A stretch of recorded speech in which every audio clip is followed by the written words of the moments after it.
Welcome to first and second periods talk show discussing Fahrenheit 451 and all of the different components and reasons that that book was written. We have many groups of professionals amongst us. We have attorneys, television producers, authors, detectives, philosophers, and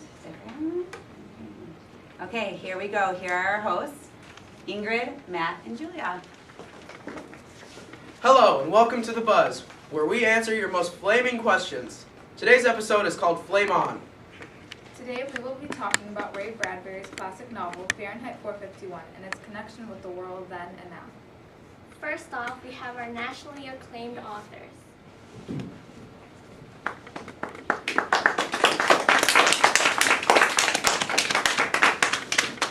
Lately, our authors have been studying Ray Bradbury's stories, Fahrenheit 451, and other short stories. Can you tell me the theme of Fahrenheit 451? The theme of Fahrenheit 451 is that knowledge is worth fighting for, and you first see this when Montag first meets Clarice, and she changes his point of view on everything, and he learns that the government is lying to them and keeping the knowledge away. And you also see this when you find out that Montag has been keeping books throughout the course of his career, and this is pretty big considering he works for the government. Since Bradbury has been writing other short stories, can you tell us the theme of them? Well, the theme of one of the short stories he's written, The Belt, is that technology can power imagination, but it can power imagination so much that people can start to get lost in their own fake worlds. And this is because there are these children who have lived with these amazing electronic walls their entire lives, and then they've created an African belt in their nursery. And another short story he's written, All Summer in a Day, the theme of that is perception can change the way that people think of others and the way that they think of everyday things. And that's because the other students, they judge and they bully Margaret because they don't understand that she knows more about the sun because she moved to Venus from Earth later. Comparing these two themes, can you tell us what the similarities and differences are? There were definitely some obvious similarities. Some may not have been caught automatically, mainly the theme. The theme, to me, was pretty much paying attention to the world around you. Because when Montag realizes what the government is really doing and manipulating him and every single citizen in the city, he tries to fight back, tries to escape and learn more of what's happening. And then with Lydia and George, the two parents in the belts, they realize what electronics has done to them. It has kept their children away from them. And since they wanted to spend quality time with them, kids backstabbed them and locked them in original fines. Well, it's been an honor questioning you guys, and in our next segment, my co-hosts will be joining me. Here we have a group of attorneys from the Lake firm. Do you only need the light when it's burning low? Only miss the sun when it starts to snow? These aren't questions for regular-minded people. These are questions for philosophers, and we are gifted today to have 4 of the best philosophers. And don't forget the amazing author we have today, too.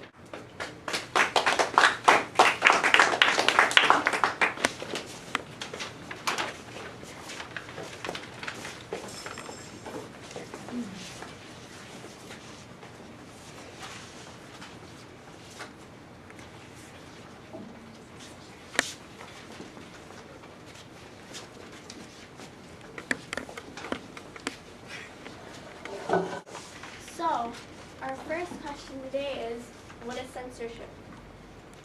Censorship is the act of suppressing information from books, films, and other materials. Censorship is not a felony, although you can still get arrested in some cases. So, would you say that censorship violates the First Amendment? No. Authors have the entitlement to write what they want because of the First Amendment's freedom of speech. But parents and teachers do have the power to restrict these expressions from their children, but with probable cause. A book should be forced off of a shelf if it is placed in the wrong area, like if it's indecent exposure of themes to a certain age group. Well then what would be the social implications of censorship? Well, the social implications of censorship is that it makes people lose knowledge and become helpless against society and the government.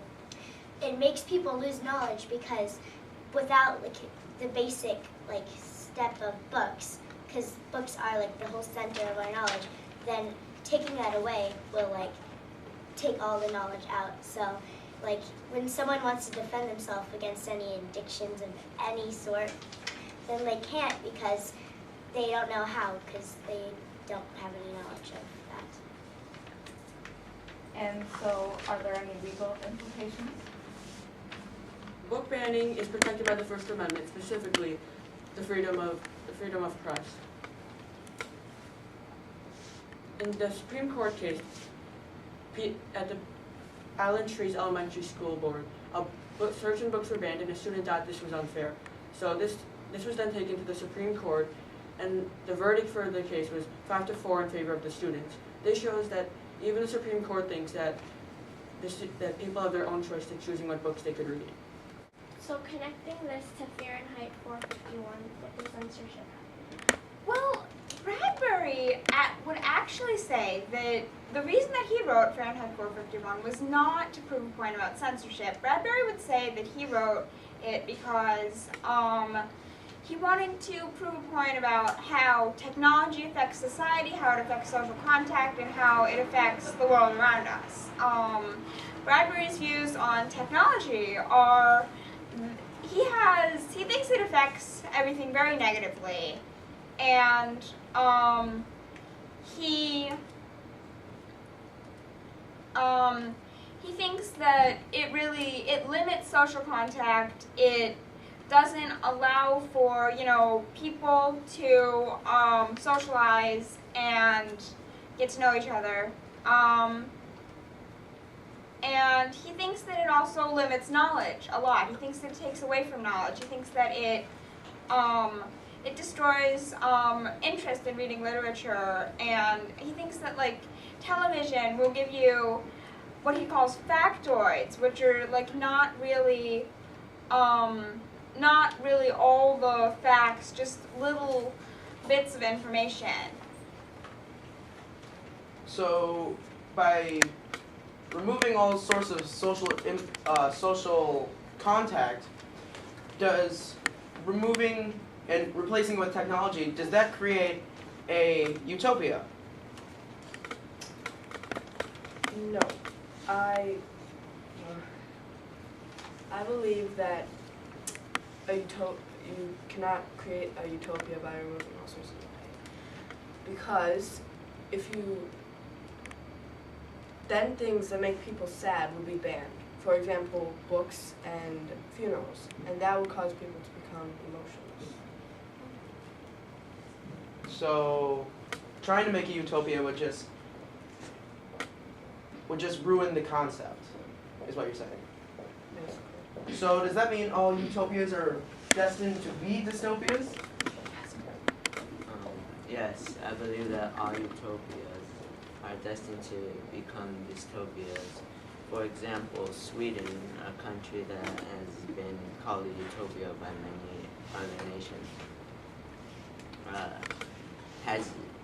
in reality has its own problems of living. And it has its own problems, but nobody realizes.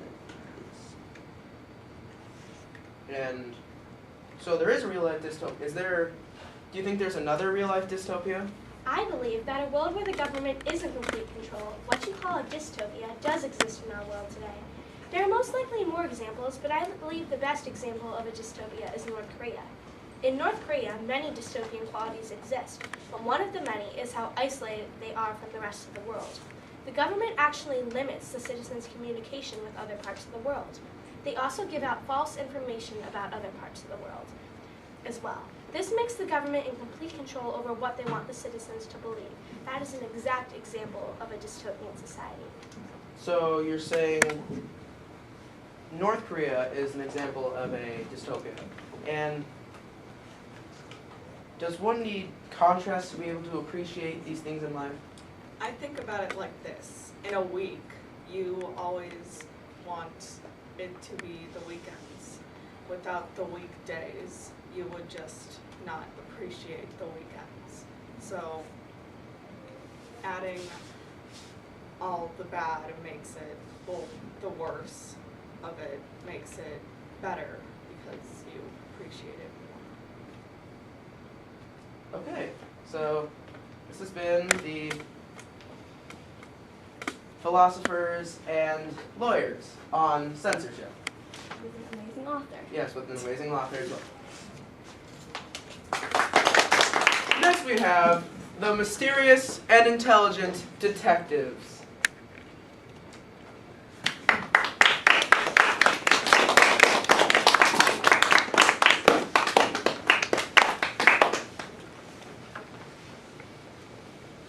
As we know, Fahrenheit 451 predicted a lot of things that happen in today's world. What are some of those things that were predicted correctly? Well, he was correct in predicting that people today use so much technology and that technology is harming our communication skills and our race. So there are a lot of things correctly predicted, but were there any things incorrectly predicted? Well, even though my colleague Vincent here has made some really good points, I for one still think that Bradbury was incorrect about many things, like how the robot bank tellers are actually ATMs. But I think the most important thing that he was incorrect about was how he described the firemen and how they burned books in houses with books inside of them. Of course, the firemen in our society don't burn books and instead put out fires. And how do we know these things are true and not true?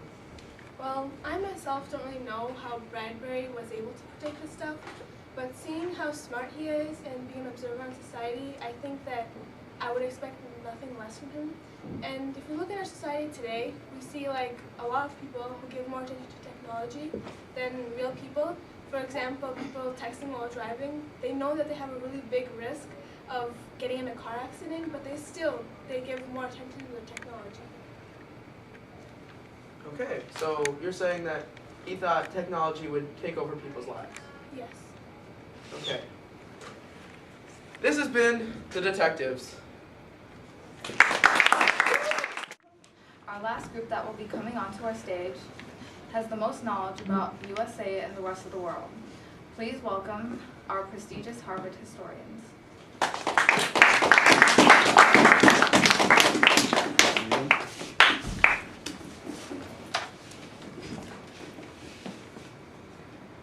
What can you tell me about the time period that Fahrenheit 451 was written? The time period Fahrenheit 451 was written in was around the time that World War II was ending and everybody was still a bit sad about it. And yeah, So what events were referenced in the book? There were a lot of events referenced in the book, and one of them was World War II because that had just ended. What events do you think were referenced in Fahrenheit 451? There are many events that were referenced, two of which were the Long Telegram and the Holocaust. The Holocaust relates to Fahrenheit 451 because the Nazis were killing the Jews just like the firemen in Fahrenheit 451 were killing books, and they were both sadistic while doing this, which means they had pleasure. And also, they were both using fire to kill the people in books, so that's how it relates to Fahrenheit. And what other events were referenced in Fahrenheit 451? Well, the Long Telegram is embedded in Fahrenheit 451 because both the Soviets and the firemen were trying to create a perfect world without war. And also in the Long Telegram, the people wanted to stand up to the Soviets, but and the people in Fahrenheit 451, just like Montag, stood up to the firemen. In the Long Telegram, the people are afraid that if the Soviets remain in control, the society will eventually be ripped apart. And the society in Fahrenheit 451 is also being ripped apart because suicides and car crashes are common. Okay, thank you. So please thank our wonderful historians for coming in and telling us about the history. To conclude this episode on The Buzz, we thank all of the guests that came here today.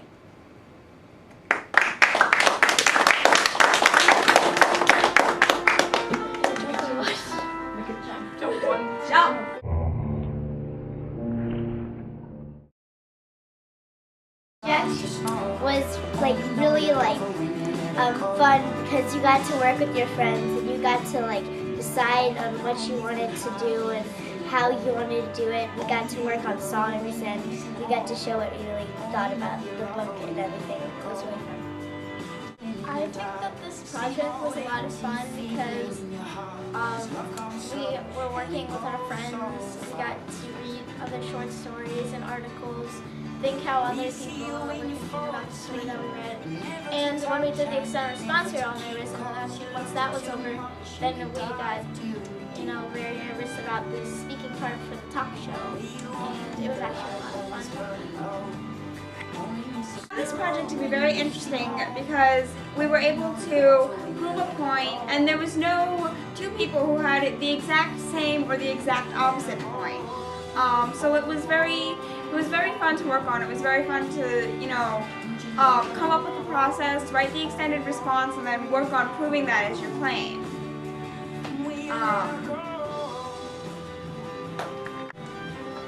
I really like this project because not only was it fun, it caused me to learn and think about other people's perception and how you and I could see completely different things and we recognize as the same. And I thought that's a very interesting topic to think about.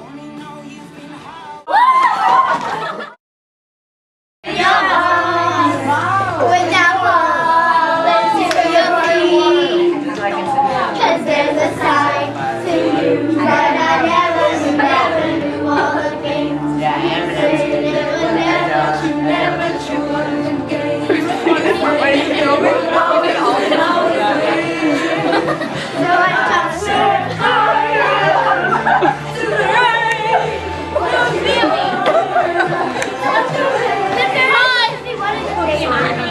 Thank you. I'm here. Hello. Hi. Camera. Right on it. We can all stand on the desk. Oh my gosh. What is doing this? No, Yanni.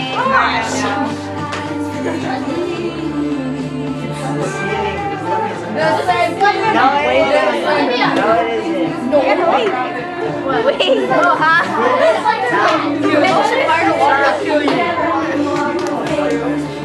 Oh, you guys pay attention. You say you will always win, but I set fire to the Do you know what? Cut. Cut. Cut. I can't. Cut. Cut.